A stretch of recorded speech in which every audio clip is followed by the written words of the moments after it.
Hey everyone, it's Joshua Martinez from Market Traders Institute. So you want to be a Forex trader. This is video 7. Our last video on video 6, we discussed hand-drawn trend lines inside of the live charts. And on video 5, we drew it out.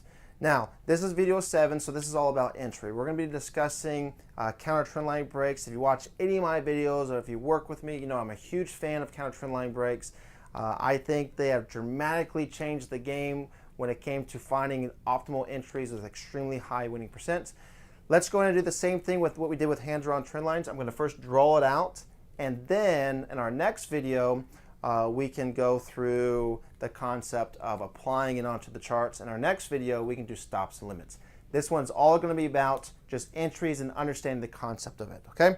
So when the market moves, we know that the market's going to make higher highs and higher lows, higher highs and higher lows in uptrend. And then the market's going to make lower lows and lower highs in the downtrend. Our goal as investors is to try to find the low that's higher than the last low so we can buy.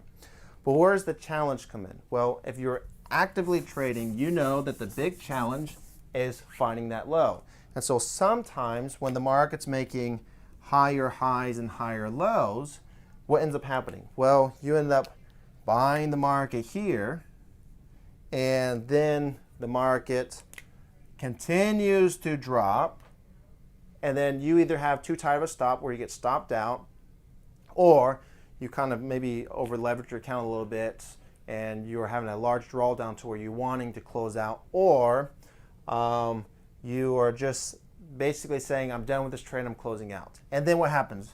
The market goes your way. That is a very common challenge. Many investors face this. It's a simple, easy solution for that. You're not going to eliminate those issues, but you're going to dramatically decrease the issues.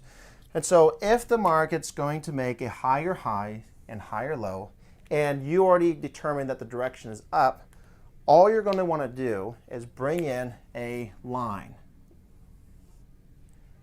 And that line is going to measure the retracement. If or when the market crosses that line and closes above, has to close above, closes above that retracement line, that is your entry. And what we've discovered is this will A, force you to be patient to wait for the proper entry, but B, this will assist you on avoiding getting in on the left side of the U-turn and you start getting on the right side of the U-turn.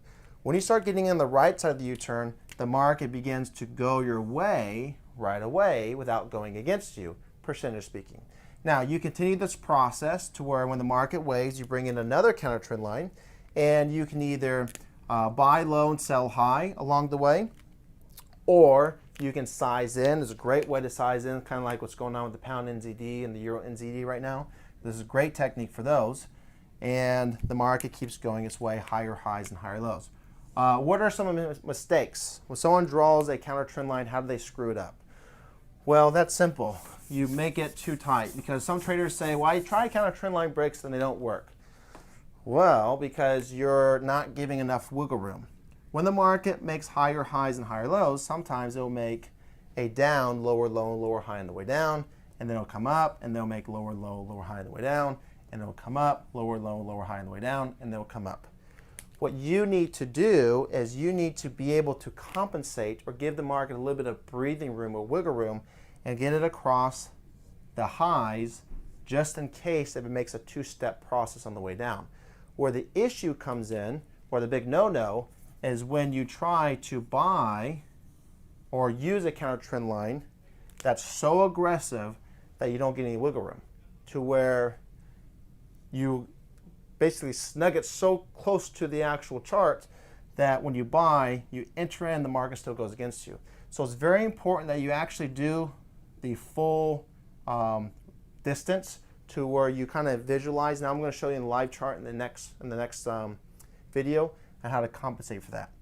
But we've been doing this for years, and literally thousands of investors have overcame this issue on buying in too early, but they're just using this simple technique.